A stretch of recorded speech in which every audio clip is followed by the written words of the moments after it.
ऐसी होती है माँ। कमल बहुत परेशान था। उसे समझ में नहीं आ रहा था कि वो इस स्थिति से कैसे निपटे। वो अपनी माँ को बहुत चाहता था, किंतु उसकी पत्नी और बच्चे उसकी माँ से बहुत दूर भागते थे, क्योंकि उसकी माँ की एक आंख नहीं थी। साथ ही उसकी कमर भी काफ़ी झुकी थी।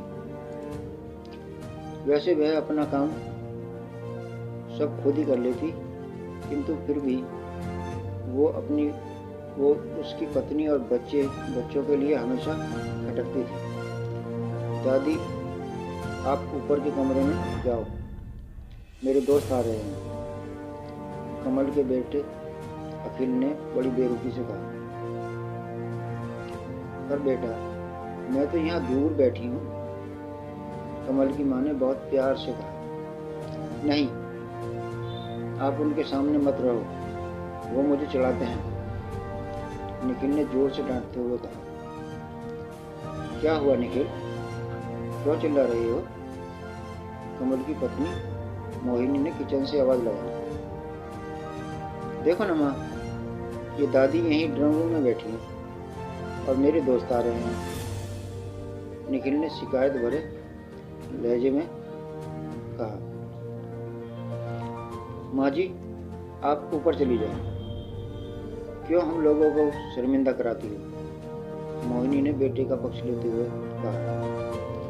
बेचारी सावित्री चुपचाप उठकर जीने के सहारे ऊपर जाने लगी। कमर झुकी होने के कारण उन्हें ऊपर चढ़ने में बहुत परेशानी हो रही थी। फिर भी वह पूरी ताकत से ऊपर के एक अकेले कोने वाले कमरे में जाकर बैठ गई। कमल बाजू के कमरे में सब सुन रहा था। उसे दुख तो हो रहा था कि उसकी माँ को अपमानित होना पड़ रहा है, किंतु वो मजबूर था। अगर वह कुछ कहेगा तो पत्नी और बच्चे उसका विरोध करने लग जाएंगे। दूसरे उनके सवाल भी सही लगते थे, क्योंकि वो एक आईएएस अधिकारी था। उसका सामाजिक स्तर बहुत ऊंचा था। उसकी ससुराल भी अच्छे घराने की थी। अतः वह चुपचाप इस तरह हर दिन अपनी माँ को अपमानित होते देखता रहता था। रात को कमल की पत्नी ने कहा, देखो जी, आप कुछ करो। कल कलेक्टर साहब की पत्नी आई थी। माँ जी अपनी देसी तरीके से उनसे मिली। मुझे बहुत शर्म आ रही थी, बताते हुए कि ये मेरी सास हैं। मैंने कह दिया कि दूर के रिश्तेदार हैं, इलाज कराने आई हैं। कमल को रोना आ गया, किंतु फिर भी वह चुप रहा। उसे समझ में नहीं आ रहा था कि वो क्या करे। अपने बेटे की हालत को सावित्री अब अच्छी तरह से जानती थी और बेटे को कोई दुख ना हो, इसलिए वो हर बात को चुपचाप सह लेती थी। कमल बहुत उदास रहने लगा। एक तरफ परिवार और सामाजिक स्तर पर जीने की मजबूरी थी, तो दूसरी ओर माँ। आखिर माँ से अपने बेटे की यह हालत नहीं देखी गई। एक दिन उसने अपने बेटे से कहा, कमल, बहुत दिन हो गए हैं, मैं अपने गांव जाना चाहती हूँ, मुझे वहाँ पहुँचा दो। मेरा यहाँ मन नहीं लग रहा है। लेकिन माँ, वहाँ तो कोई नहीं है, तुम्हारी देखभाल कौन करेगा? कमल ने हैरानी से पूछा। अरे सब गांव वाले तो हैं, और वो तुम्हारी मामा जी तो उसी गांव में रहते हैं। और फिर हम सारा इंतजाम कराएंगे, मोहिनी ने कहा। उसको तो जैसे मन की मुराद मिल गई हो।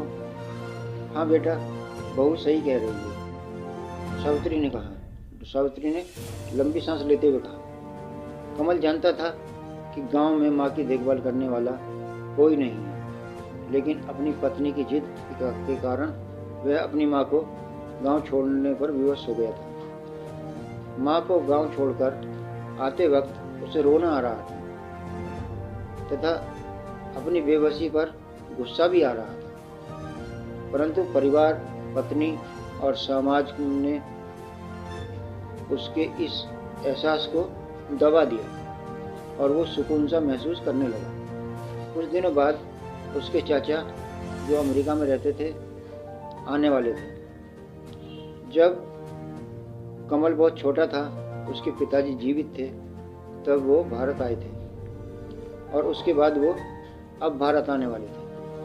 पूरा परिवार और आस पड़ोस बहुत खुश थे। अमेरिका से कमल के डॉक्टर चाचा आ रहे थे। डॉक्टर सुरेश ने जैसे ही घर में कदम रखा, सबने मिलकर उसका बहुत उत्साह से स्वागत किया।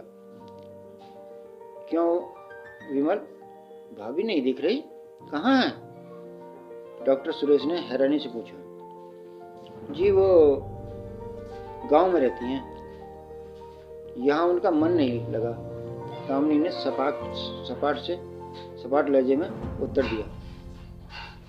डॉक्टर सुरेश ने कमल की ओर देखा तो कमल ने अपनी आंखें झुका ली।